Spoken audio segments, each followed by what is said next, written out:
Hello दोस्तों, आज मैं आप लोगों को जो घटना सुनाने जा रही हूँ वो मेरे नाना जी ने मुझे सुनाई थी, जो कि उनको उनके परम मित्र ने बताई थी, जो कि उनके मित्र के ऊपर बीती थी। नाना जी के एक मित्र थे कृष्णलाल। तो एक बार कृष्णलाल जी को पास के गांव से ही, जहां उनके रिश्तेदार रहते थे, न्योता आया। उन्होंने अपने घर में रामचरितमानस का पाठ रखा था और समाप्ति पर भोज का कार्यक्रम भी था। पहले दिन तो वो दोपहर में जाकर के मानस पाठ कर आए, पर दूसरे दिन समाप्ति के पश्चात भोज होना था।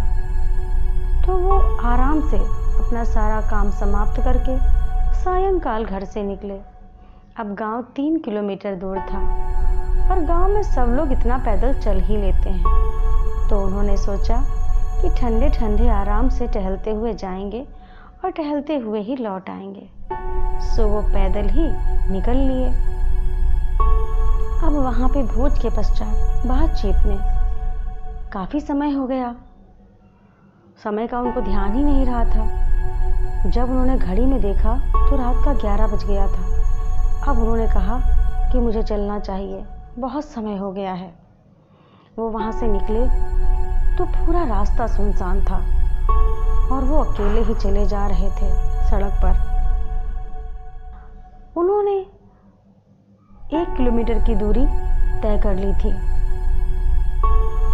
उनके गांव से रिश्तेदार का जो गांव है, उसके बीच की जो दूरी है, उसमें आसपास बबूल के पेड़ उगे हुए हैं। एक प्रकार से कहा जा सकता है कि बबूल का जंगल।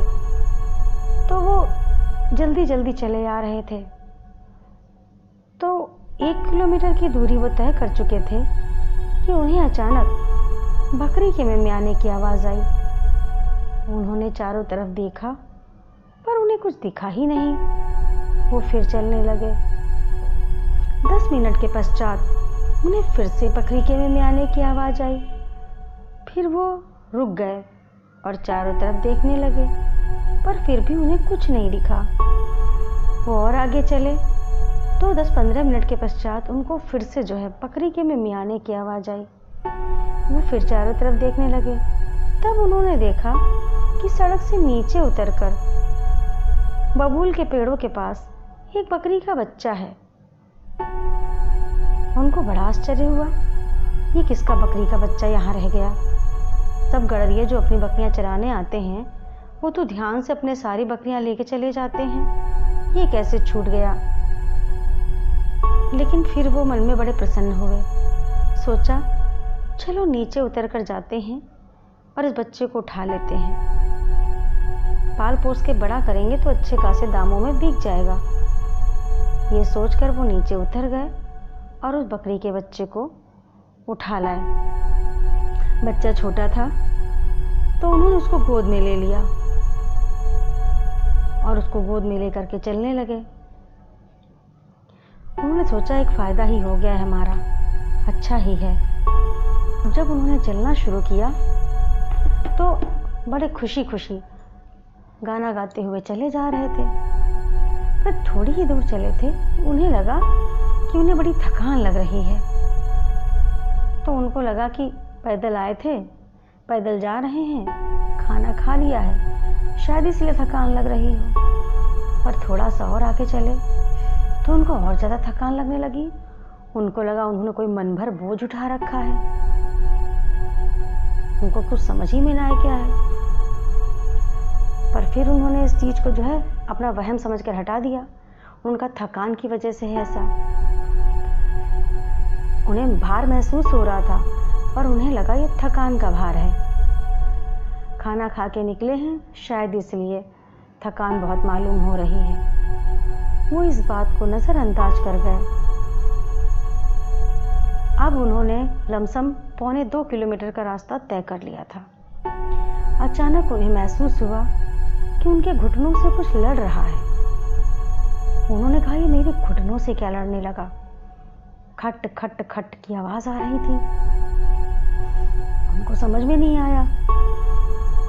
तो जब उन्होंने नीचे देखा तो नीचे देखने के पश्चात उनका पूरा शरीर ही ठंडा पड़ गया। ऐसा लगा जैसे उनके हाथ पैर बेजान हो गए। उन्होंने देखा कि उस बकरी के बच्चे के पैर उनके घुटने तक पहुंच गए थे और वही पैर उनके पैरों से लड़ रहे थे, जिसके कारण आवाज़ आ रही थी। अब उन्होंने उस बकरी के बच्चे की तरफ देखा। उसकी आंखें अंधेरे में भी चमक रही थीं, ऐसे चमक रही थीं जैसे किसी शैतान की चमकती। उन्होंने फिर एक क्षण भी ना गंवाया, तुरंत उसको वहीं पे फेंका और पूरी दम लगा के भागे। वो भागते चले जा रहे थे पूरी ताकत से और उनको लग रहा था कि लगातार उनके कानों में बकरी के बच्चे के मिमियाने की आवाज़ आ रही है, लेकिन उन्होंने पलटकर नहीं देखा। बस वो भागते रहे, हनुमान जी का नाम लेते रहे और भागते रहे। वो तब तक भागते रहे जब तक उनको एक पान की गुमटी नज़र नहीं आ गई। उन्होंने दूर से देखा तो उन्हें आग जलती हुई महसूस हुई, तो उन्होंने और ताकत से भागना शुरू किया और भागते भागते भागते भागते जब वो उस अलाव के पास तक पहुँचे तो उन्होंने देखा वहाँ अलाव जल रहा था। वहाँ एक पान की गुमटी रखी थी और 4-5 लोग वहाँ पे बैठे हुए थे। उनको कुछ होश नहीं था। वो पूरे दम लगाकर भागे और उस अलाव के पास जाकर के गिर पड़े। फिर उन्हें कुछ याद नहीं रहा। थोड़ी देर के बाद जब उन्हें होश आया तब उन लोगों ने पूछा कि भैया क्या हो गया था, ऐसे क्यों भाग रहे थे? तुम पता है यहाँ आकर के गिर के बेहोश हो गए थे। तुम्हारे मुंह पे पानी डाला है हमने, तब तुम इतनी देर के बाद होश में आए हो। तब उनके जान में जान आई। वो उठ के बैठे, थोड़ा सा सुकून मिला उनको और तब उन्होंने उनके साथ जो बीता था उन लोगों को बताया। जब उन्होंने उन लोगों को अपनी बात बताई तब उन सब ने एक दूसरे की तरफ देखा। कृष्णलाल जी ने देखा कि सब एक दूसरे को देख रहे थे, तो उन्होंने कहा भैया क्या तुम जानते हो इन सब के बारे में? जो मेरे साथ हुआ क्या कभी किसी और के साथ भी हुआ था? उन्होंने कृष्णलाल से कहा कि भैया तुम खुश नसीब हो जो तुम्हारी जान बच गई। अगर उस बकरी के बच्चे के पैर जमीन से लग जाते तो यकीन मानो तुम किसी को ढूंढे ना मिलते। वो बकरी का बच्चा नहीं था, वो शैतान था। ऐसा कहते हैं कि वहाँ एक शैतान रहता है जो लोगों को अलग अलग तरीके के लालच देता है और जो व्यक्ति उसके लालच में फंस जाता है वो कभी लौट के नहीं आता। राम जाने वो कहाँ जाता है। तो तुम खुश नसीब हो भैया जो तुम बच गए और तुमने पलट कर नहीं देखा। याद रखो कि अगर रात में 11-12 बजे तुमको रास्ते में कोई बकरी का बच्चा, भेड़ का बच्चा, औरत या बच्चा मिले तो बिना उनकी तरफ देखे चुपचाप अपने रास्ते चले जाओ और ईश्वर का नाम लेते रहो।